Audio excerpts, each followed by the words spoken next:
and welcome to A Woman's Heart. I'm Lisa Granger. Life can get a little chaotic at times with everything from little to big stressors. It can get overwhelming, and we can become anxious, fearful, and sometimes hopeless.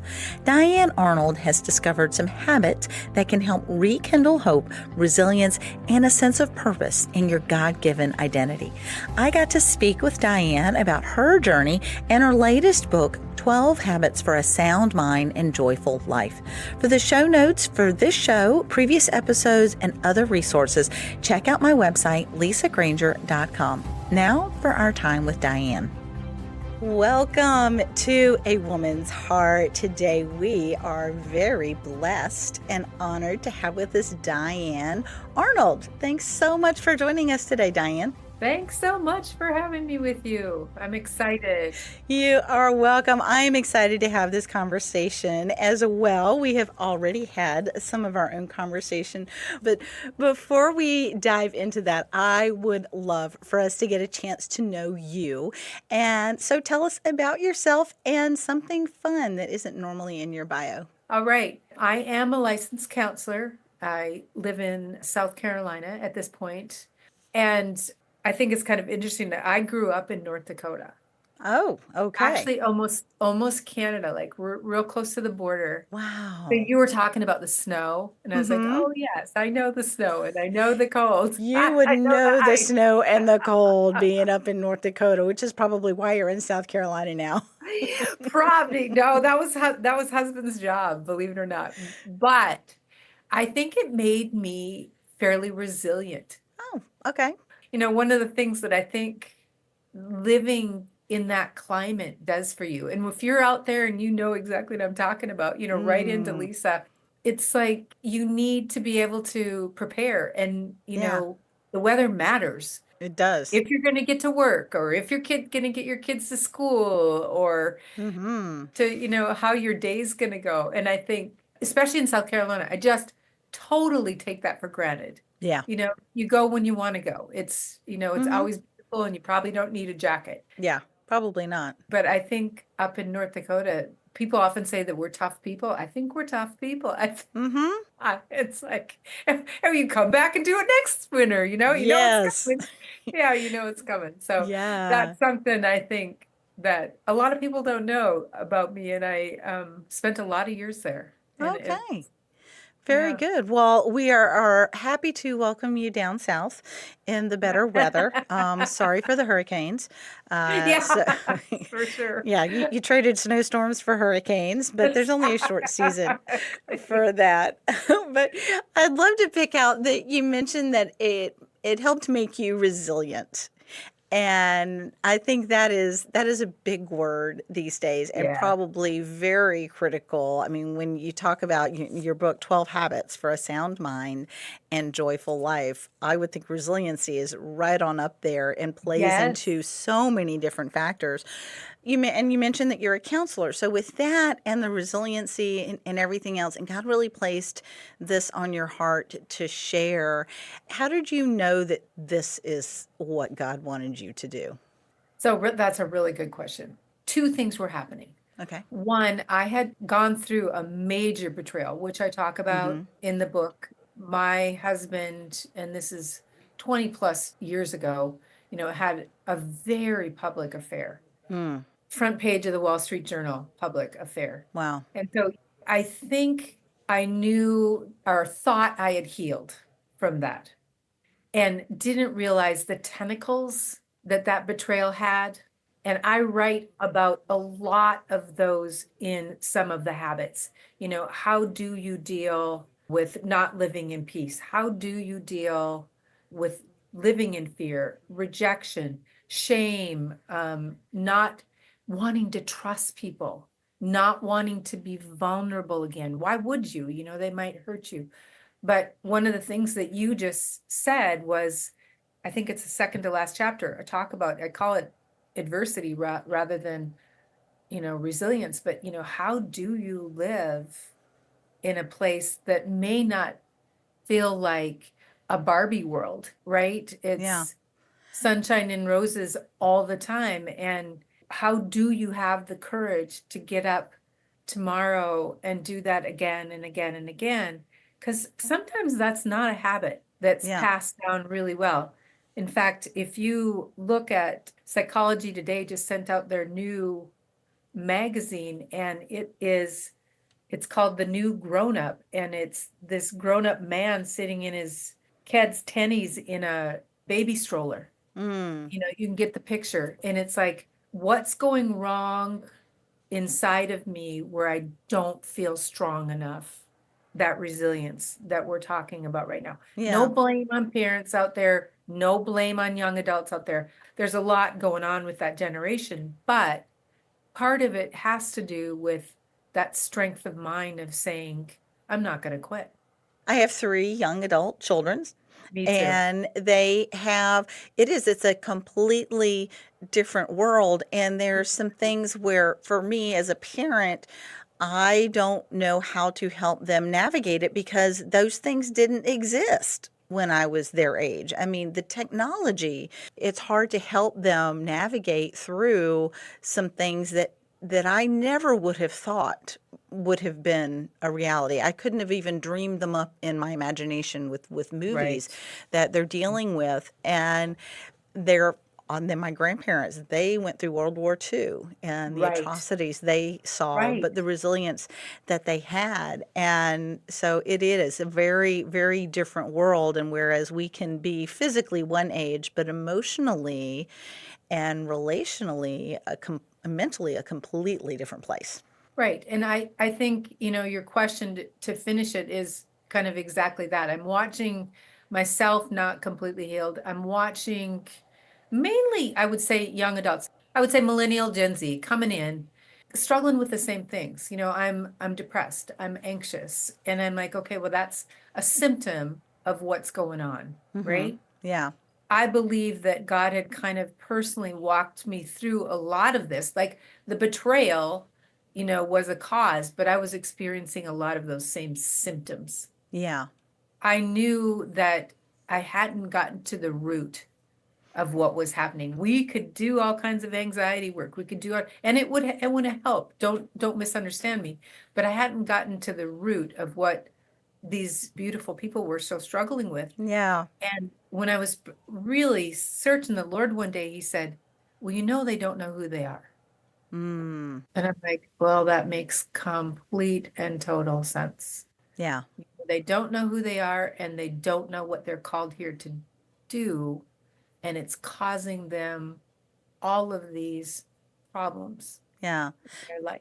Yeah. Well, and when you say that they don't know who they are, we start getting into the identity piece. You mentioned early on in the book that Maslow's hierarchy of needs, Yeah. and that sometimes we want to jump to those higher level things of what is my purpose? Why am I here? Who am I? When we haven't fully taken care of the other basic needs of feeling loved and accepted and all of that. Right. And that a lot of that causes some of that disparity. So I'd love for you to touch on that. But then also, when you say they don't know who they are, it sounds really good. Oh, this is your identity. And then as Christians, we find our identity in Christ. But I would like you to flesh what exactly that looks like because it sounds great. But when it gets Yeah. down to the nitty gritty of living it, okay, exact. Oh, my identity is in Christ. But What that does was it the really mean? and that was the problem with me.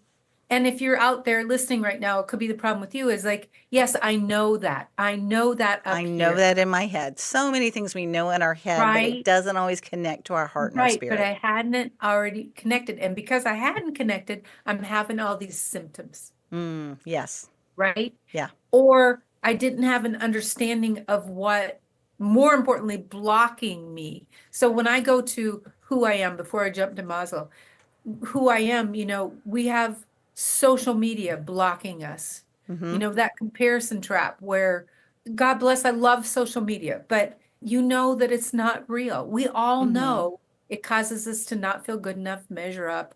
It's sad. We know it, but we still can't put down the darn phone. We Because we're still want, curious. We want to see we're what's curious of going what's happening on after and we this. want to see how many But likes or see what so and so's birthday was like.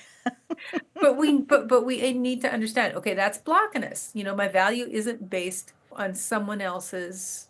filtered version of success, basically. Yeah. Then we have those lies that we're believing about ourselves. The Bible talks about the renewing of our mind. We know that practically. How do we deal with that? Yeah. We're running around. That blocks who we are. If I'm believing in my heart that I'm unworthy, that I'm never going to succeed, that I'm unlovable, then I'm going to have these symptoms.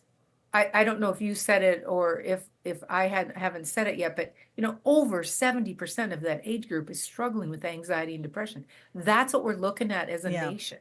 So I'm looking at those symptoms, like what's blocking that. And we touched on this, that lacking resilience, that Yeah. feeling overwhelmed by what's going on with the world. That again is not the fault of that age group, but it is blocking that connection, like we just talked about, Yeah. to happen in our hearts. And so the things in the 12 habits are things that we've put in there, after we get an understanding, that's what's going on. Then we've got these habits that can help us get to the place where we can get that uncovered for who we are. We can walk in the belief of Yeah. that I'm okay for who God created to me. And I know what my purpose is here. And I can have, one of the stories we talk about, Nehemiah's resilience. We talk about a lot about personal stories, but in his resilience in there of being able to walk out against all kinds of adversity, what he was supposed to do. He had a big assignment, but really, when you look at it, he had assignment. Assignment, right? And he needed to finish his assignment, and it created that self-worth growth inside of him that he was able to do what he needed to do when he needed to do it. Yeah. Well, and I think it gave him focus as well. And so it helped him to prioritize and not get so distracted because there I read somewhere that we all have like ADD tendencies, especially if we're doing something that we don't especially want to do. Well, in this generation, yes. Yes. I mean, and even I'm like squirrel, sparkle, oh, let me, I'm in the middle of something and the next thing you know, I'm like 10 steps down the road in a rabbit hole. But when I definitely have a specific thing that I have just said, this is what I'm going to do today, I may get distracted for a little bit, but then I'm like, no, no, no, no, no. This is what I want to get done today. This is my focus, my priority for the day. And having that overarching focus or purpose that we can go after, I think lends itself to, even if we kind of veer off a little bit, it helps get us back in step on a path and focused so that we actually then at the end of the day, you can go, oh, okay, I was a little distracted. I didn't get everything done, but I did get this one thing done today. And there's a feeling of satisfaction and fulfillment that I did what I was supposed to do. Or on the flip side of that, I'm thinking of some situations where I did not expect it at all, but something came up, and I very much knew that this was not just an interruption. This was a divine appointment, and I was supposed to be there. Right. I had a purpose in that moment. So it can be like your overarching thing, but there can be moments in time too that things come up and oh, no, no, no, no. This wasn't just a random distraction. This was a divine appointment. And then so good. There's a beautiful example. What do you feel in your spirit when that happens? I knew we were supposed to be there. There's a And peace and yeah, a there's a joy, right? peace and as chaotic and as difficult as the Yes. situation was, there was a peace and a strength there, and a calm of nope.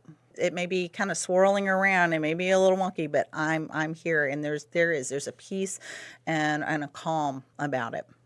And actually, I think that's what the joy of the Lord is. It's not this happy hoo-ha, not that you can't laugh, Yeah. but the joy is I'm walking in my true self here. This is amazing. I think back to one half of your question, is we need to understand what's blocking us so we can know what the goal is. Yeah. And the Maslow's was talking about purpose. And Yeah. I actually used two beautiful examples. Well, first off, let's go 70% of 20 to 50-year-olds say they don't know their purpose.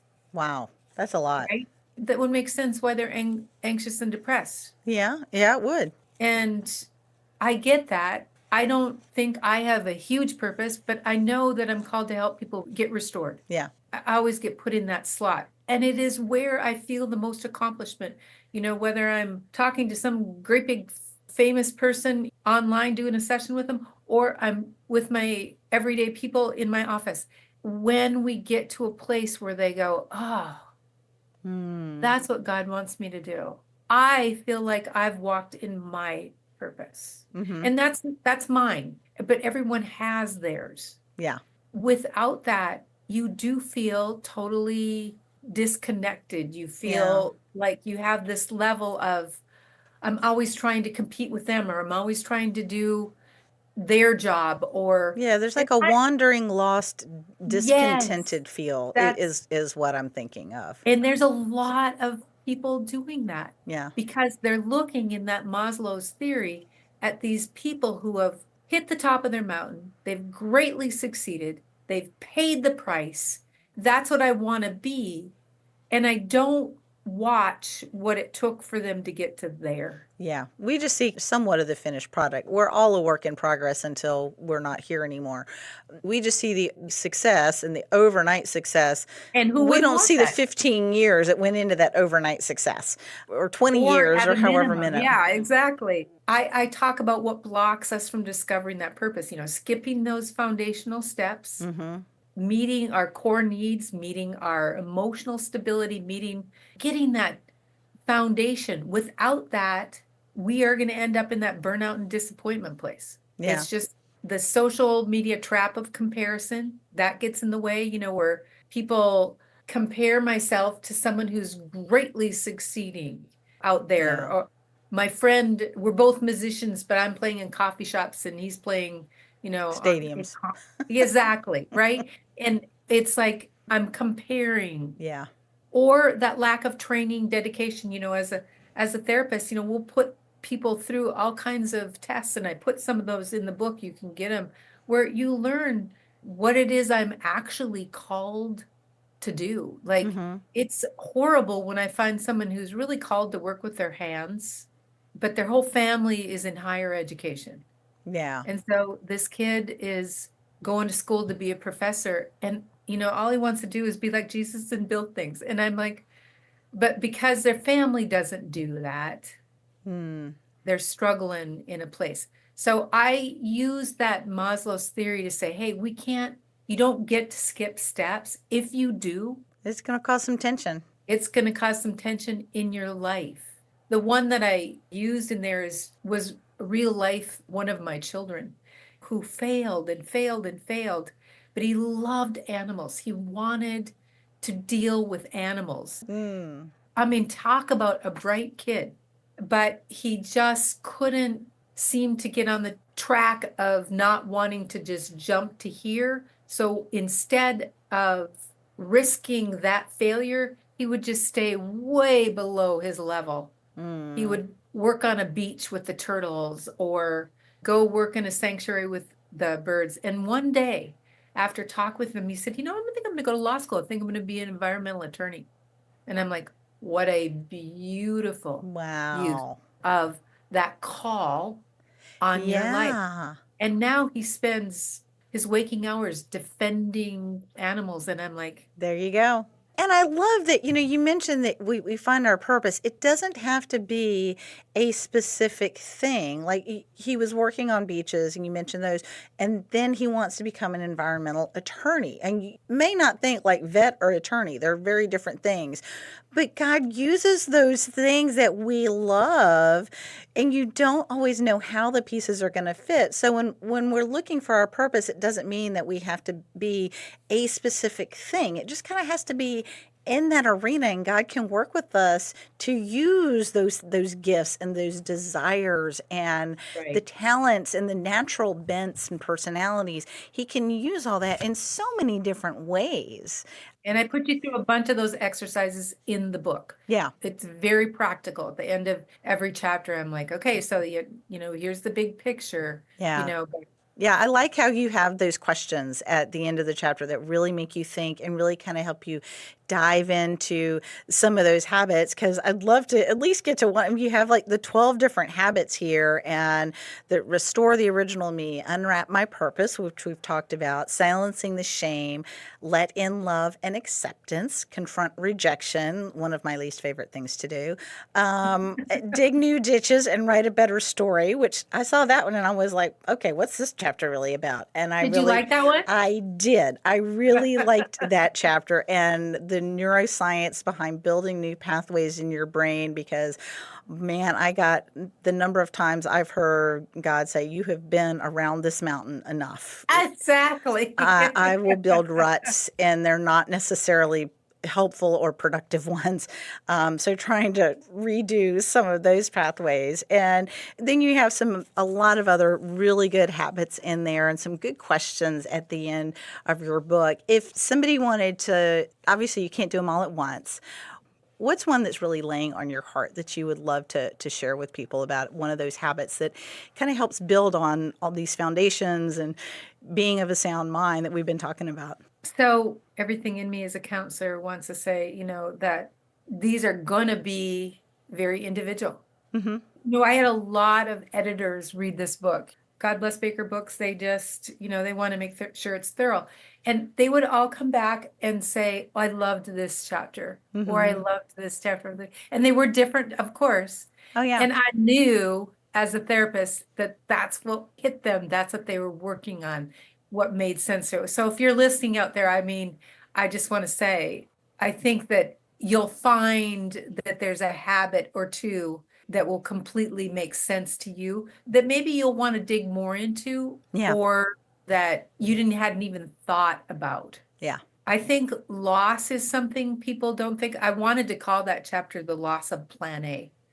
I Mm. think that's something a lot of people don't think about. And when we're talking about this next generation, there's been a lot of loss. Yeah, and I think we normally associate loss with the death of someone. Right. And it doesn't necessarily have to be the death of a loved one. It can be a loss. I mean, yeah, my kids were going through that and what they lost in terms of opportunities and relationships and stuff like that, where they were, we may never know. I mean, I can think of several losses that they will never experience because of that. And there's a different kind of grief Is involved. it? Yes. But it is a grief. Yes, And it I think is. that's the biggest thing that, like I said, work through this myself, work through this with other people. I would think to myself, they're grieving.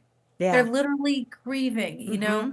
And I think that the understanding that healing takes time and possibly your focus. Yeah. And if I were to describe grief, like we said, I've lost a job or a goal is suddenly unobtainable or Mm-hmm. there's a tragic accident or I move to a new community, and I Yeah. lose my friends or even a promotion, I'm going to go to a different workplace and things are going to look different. Mm-hmm. Could have a loss with, like I said, something Yeah. doesn't turn out like I thought it should, right? Yeah.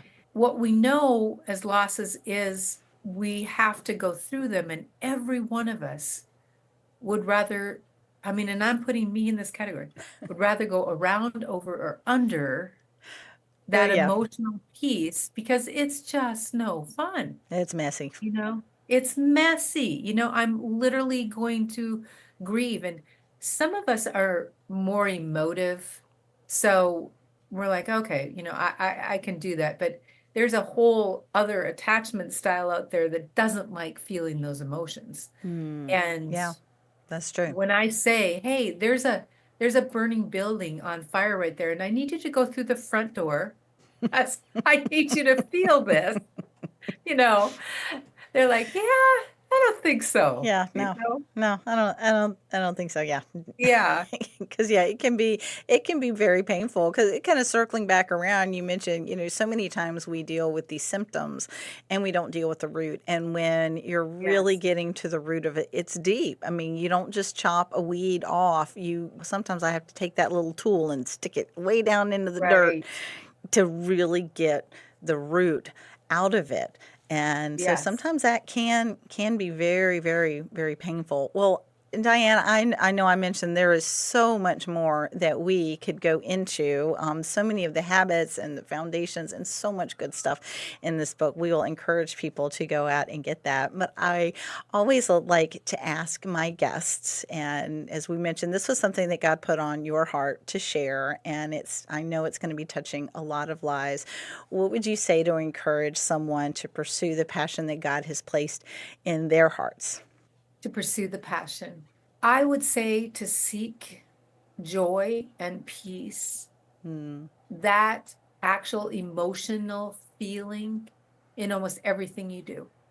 Okay. Because I think that's God's normal state for us. And when I'm looking at addressing things from this book, it's clearly not the normal state of the world out there. That is true. And so I believe that we're supposed to walk around in that no matter the distress that is happening to the world.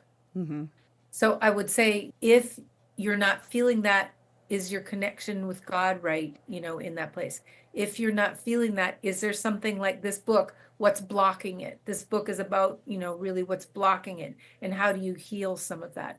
Or if you're not feeling that, are you tied to the things that can help you? Like what are the behavior patterns that can help you feel that? But I think that's the biggest thing that I would want to tell us as Christians. That's to be our normal. Yeah. Thank you. And sometimes my only caveat would be when the example that I think of is sometimes though there are things you have to do is to do things that bring you joy. Well, if you want a happy baby, sometimes you got to change a dirty diaper to have a happy baby. So there are some times when there are parts that don't, yes, but there is, you're right. There's like this overarching, even though it can be messy at times, or there may be specific tasks that aren't your favorite, the overarching thing, you do have a sense of joy and purpose and peace about it. And so I do agree with your statement on pursuing the joy and the peace.